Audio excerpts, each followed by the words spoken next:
Yo, what's up? Welcome back to the Haunted Basement Studio. I'm your host, Triple B, the host with the most ghosts, yo. And I am doing another comic book review, and we are going to do the one-shot, that's what she said, of Red Sonja. Freaking New Year's special 2025 right here. And this thing is written by Dan Panosian. And we got the Shannon Mare cover right there. Like I said, this is just a one-shot. I'm going to do it a little bit different. I'm going to tell you my ranking, a little bit about the story, and then we'll go into full-blown spoilers here after that. So let's get started.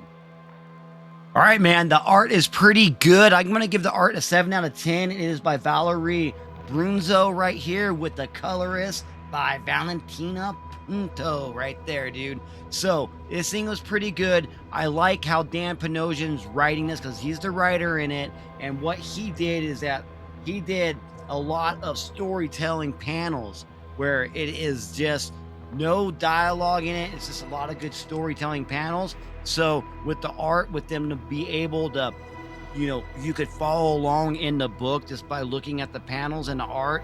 That was great. It was pretty good. And now the writing in it was great as well. I'm going to give the overall story an 8 out of 10. Highly recommend it. Definitely good. The fun story. So let's get into the story, right? And spoilers from here on out.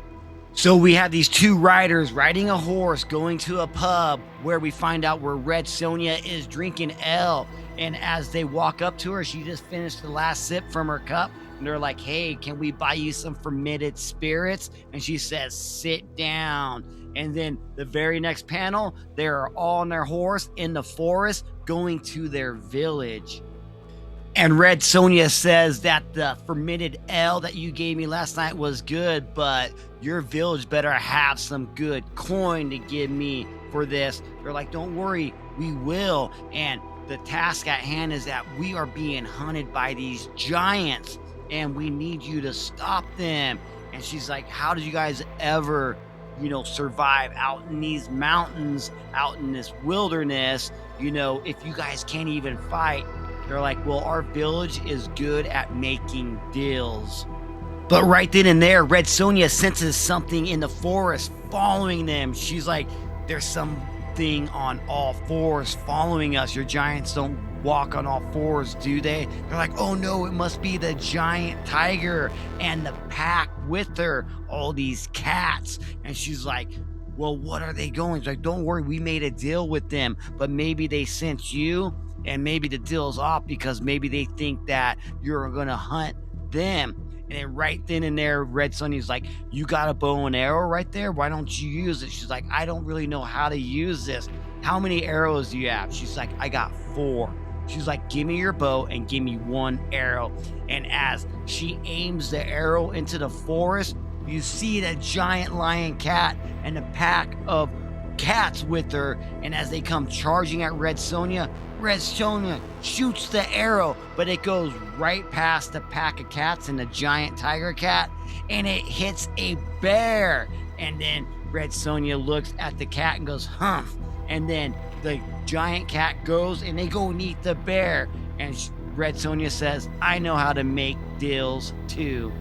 And now as they make their way into the village, they're preparing a feast to have a great party because the savior has arrived. The one with the red hair, the crimson blood hair. And as she sits down with the king, he's like, here, have some wine. She says, I don't mind if I do. And as she starts to drink the wine, she doesn't realize it at the time, but this is something that's going to knock her out. It's almost like poison.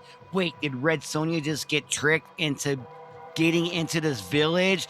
As the king is telling her that they made a deal with these giants where they need to do a sacrifice on the red moon when it passes over our atmosphere. And it so happens that the very next day is when that new red moon is going to happen. And as she slowly starts to pass out from the poison that they gave her, she's like, you will pay for this. And next thing you know, she wakes up in a cage and she's being held up in the air by this giant, a huge ass giant. And he's got 4 other giants with them. And as they throw her over the fire on a rotisserie. They're like, yes, this is great, man. This is going to be a great year because we're going to be able to feast off her, and the blood red moon is going to love this. And as they slowly lower her down closer to the fire, that's where they mess up because the fire burns the ropes off of the rotisserie grill and she falls into the fire. And the giants are like, go get her, go put her back on the rotisserie fire. They're like, no, I'm gonna burn myself. And then all of a sudden, Red Sonja emerges from the fire holding the spear all burnt up. The giants yell out, get her, as she stabs one of the giants right in the foot and he falls into the fire. And then she takes off running down in the canyon. But then she trips and falls down a hill. But then she gets up as the giants are still chasing her. She looks up and she sees the giant tiger and she goes, huh. And then the giant tigers, they attack the giants and eat them. They eat them all. The pack of freaking cats just eat. And then next thing you know, they look at each other and then they go to the village. And then those giant tiger cats, they kill all the villagers and start eating them. As Red Sonja looks up at the giant tiger and says, peace. End of issue. Hell yeah. All right, man. My final thoughts on this thing, man. It was so fun, cool to read. I mean, when reading the beginning of it with those cats that come on, they get the cat's name on it. I can't really pronounce it, but when they get that giant lion cat right there, we're like, what's going on with this? And when she shoots the bear, but it was a whole full circle about them coming around because the cats are gonna come back to help her. And then like the villagers, they did the old switcheroo, you know, we need your help, but they only needed her because of her red fiery hair. The sacrifice to the giants because the only way that this village could survive is they made deals with everybody. We'll make a deal because they couldn't fight. Good story all around. It was a great one-shot. I dug it. Now, this is how a one-shot should be, you know, not too confusing, not stupid. This was a good story. Dan Panosian killed it on the writing on this one.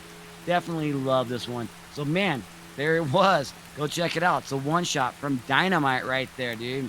Overall, 8 out of 10, man. Got to give it an 8 out of 10. Solid read, solid pickup. So glad that I read it. So, hell yeah, dude.